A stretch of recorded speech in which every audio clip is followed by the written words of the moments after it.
मुंबई गोवा महामार्गावर रत्नागिरीमध्ये LPG gas टँकरला अपघात झालाय। हातखंबा गावाजवळ पुलावरून टँकर खाली कोसळलाय।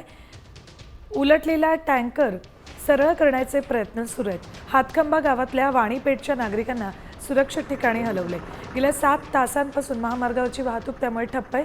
महामार्गावर प्रचंड वाहतूक कोंडी झाली। वाहनांच्या लांब रांगा लागल्यात। छोट्या वाहनांसाठी बावनदी पाली मार्गे वाहतूक वळवण्यात आली।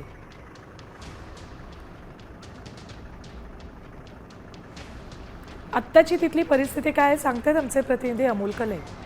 मुंबई गोवा महामार्गावरील हातकंबा गावाजवळ गॅस टँकर पलटी झालेला आहे आणि या टँकर मधील गॅस हा लीक झालेला आहे। आपण सध्या हातकंबा गावाजवळ आहोत आणि हातकंबा गावाजवळील या वळणावरती हा गॅस टँकर खाली पडलेला आहे।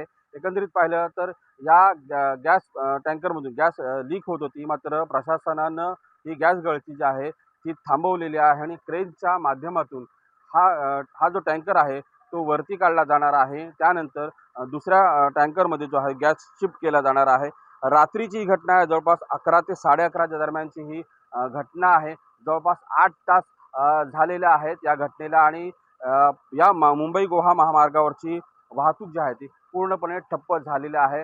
हातकंबापासून पुढे जाणारी वाहतूक ही पूर्णपणे ठप्प झालेली आहे। त्यामुळे महामार्गावरती मोठ्या रांगा देखील लागल्याचं चित्र सध्या पाहायला मिळते। अमोल कले, साम टीव्ही, रत्नागिरी।